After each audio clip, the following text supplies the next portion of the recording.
Hi there, it's Melissa and I'm doing something a bit different for you today. Normally I make layouts for you with the ends of a kit, just because I've been doing a lot of scrapping at night and, as you know, really busy. Do it in bits and pieces, so I haven't made many videos, but I have made videos with the ends of my kits because I've had a comment from people that they love seeing how I make something from nothing. But this time I thought I would show you what it's like for me at the beginning of a kit. So this is my April hip kit. I'm a bit behind and I need to get going on it. So what I've got here is a few things that I've pulled from the kit. Nothing's been used. This is the paper that caught my eye. I always have a paper that is, it just speaks to me, and this one really speaks to me. It's from Paige Evans' Oh My Heart. That is the reverse side, but I love this. And I have this beautiful photo of Azaria, and it's a Snapchat filter, but it's a separate filter that you can download called Flower Crowns, and I took this one of her at night. I just love it, and I think that the colours really pull from this paper, and so I thought it would work really well. I also have this left over from last month's kit, and this from these from last month's kit. And what I'm thinking, a couple more things here, the washi, another set of those, and these, is to show you how I make a layout when I start. And I find the first cut to be the hardest because you've got everything, and I used to want to be skimpy, I guess, and not use too much, but I've learnt that I just need to cut in and get going, and once my kit is in bits I actually find it easier to work with. So that's what I've pulled. I will put you onto fast forward and you can watch my process. So I did think about keeping this paper as one whole piece of paper and just using the watercolour brush strokes as a background, but I decided to cut it apart, and so here I'm just fussy cutting and following the edge of the brush strokes, and rather than cut them all apart as I end up doing, I started doing this just to see how it looked. So I'm just cutting away the white. I did love the fact that it was on a polka dot background, and that will inspire the next thing that I do, or the next paper that I use. So I'm also using the branding strip and trimming it down and trimming off the white parts of it.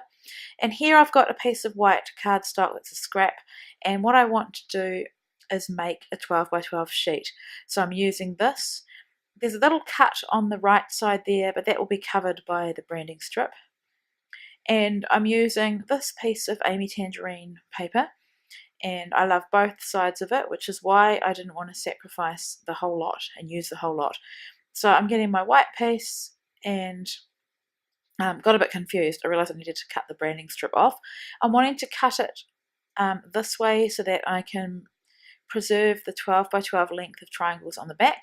So I'm wanting to trim it off, and then when I add the two pieces together, the black and white will overlap the white cardstock, and if I position it on my mat like so, I have a 12 by 12 piece of cardstock, or 12 by 12 canvas essentially. So I'm just keeping it in position, using some double-sided tape to make sure it's in the right position. And at this point I thought that I would stitch the border, or sorry, not the border, stitch the two pieces together, but as my layout progresses I decide not to. So I'm just adding some washi to hold it in place, because I did think I was stitching.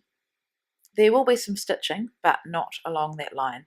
So here I've realised that it's a bit uneven, so I need to trim it to exactly 12 by 12 because I'm a perfectionist when it comes to that, and I think the pattern paper was slightly longer than the cardstock. So I'm loving how that's looking. And here are these paint swatches, and so I knew I wanted to put the piece I'm holding now on the right. That is the branding strip from the Amy Tangerine paper, but it didn't look right to me. It's just too much pink, too much going on. It would have been better if it was a paler shade of pink. And here I decided to go with my original gut instinct, which was to cut these pieces apart. So I'm just doing that, just once again following the line. And then I want to trim, like I've done there, kind of round the edges so it doesn't appear too obvious that these were once all joined together, and I've just done that on the bottom piece there as well. And I imagine just layering like so and tucking them under each other. And at this point I have a look at the back and I see that I can trim off where that line is there, and I can use that piece, the black and white, as a border on the right of my page, and then layer that paint swatch over the top. So I've sped this up because it's boring, but I wanted to show you my whole process. It's essentially using double-sided tape. And now I didn't use liquid adhesive because I knew I wanted to do some stitching, and I haven't stitched through that new glue that I've got, so placing the double-sided tape in the middle, I know that I'm not going to be stitching through it. And I'm still not sure how this is going to go, how it's going to look, but I'm just going ahead with it anyway. And in the meantime, I'm trimming my photo down. I want to get rid of the light. It was taken at night, and so our kitchen light's quite bright in the background. I just trimmed a bit off the bottom too. I love that sequin star on her top, so I wanted that to show.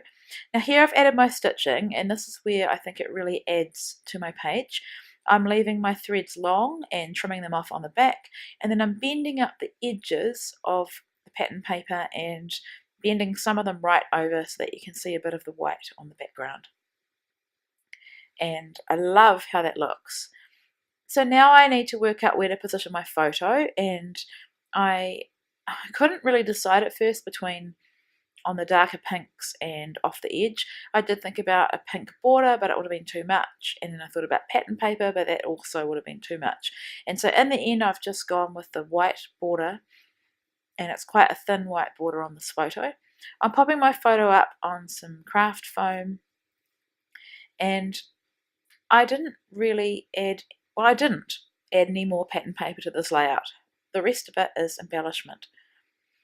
So double-sided tape, just positioning it, and I thought about adding a doily. This is not from the kit, this is from my stash. I think it might be a Cocoa Vanilla Studio one.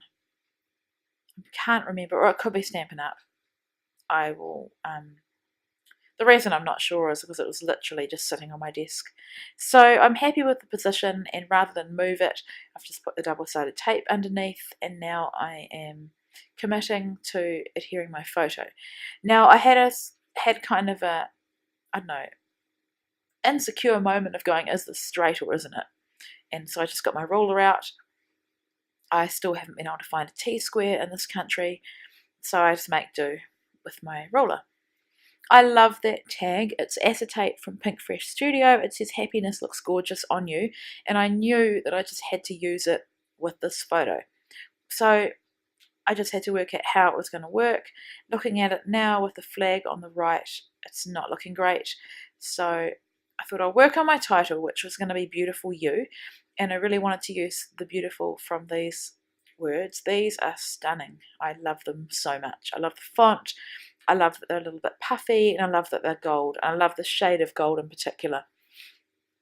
So these, I think these letter stickers are exclusive to HipKit.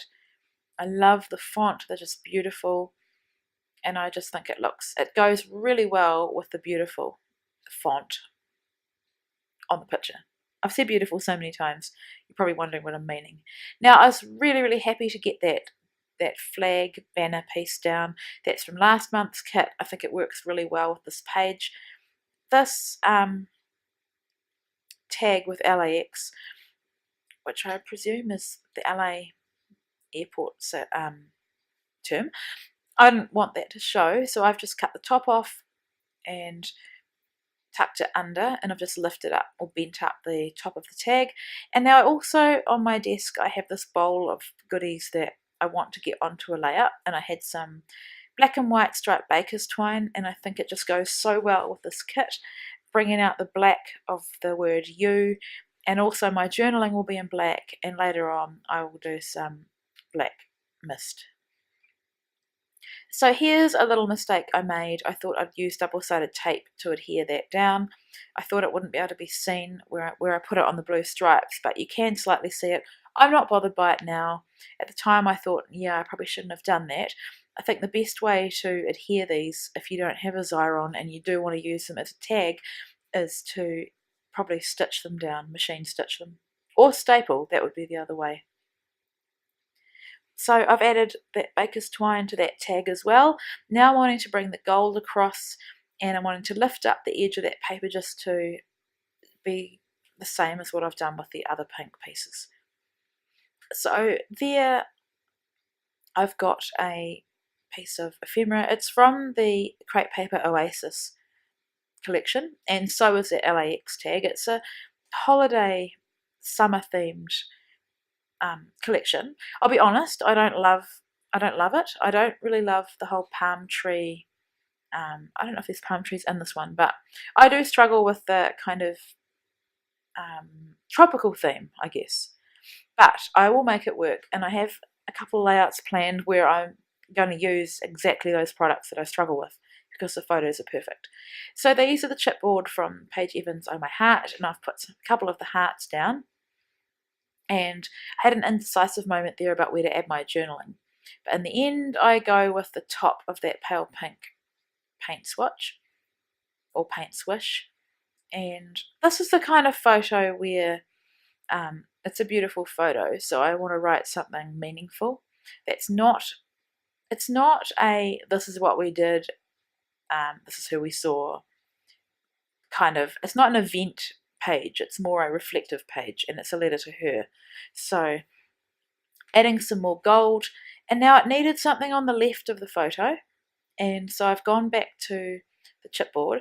I could have gone into my stash, and if you watch my video that I posted where I show how I killed my kit for March and my layout share, I had some ephemera pieces left over from the Oh My Heart collection. I could have gone in there and used some of the flowers that I have, but I like the dimension that the chipboard adds, so that's why I've gone with that piece of chipboard. So I've added 3 of the enamel dots. I was really happy to use up 3 more of them. I've added some gold Heidi Swap Colour Shine, and then I cut a tiny little piece of foam adhesive just to lift up that kind of odd piece of paint swatch, but I like how it looks. So then I've just added some black splatters, and then I had this little chipboard flower, and I'm really sorry but you won't see because it's off the bottom of the camera, but you will see it there in my final layout. So thank you so much for watching. I hope you enjoyed my process in starting a new kit. I am really loving making videos at the moment, so I'll be back again soon. Thank you so much.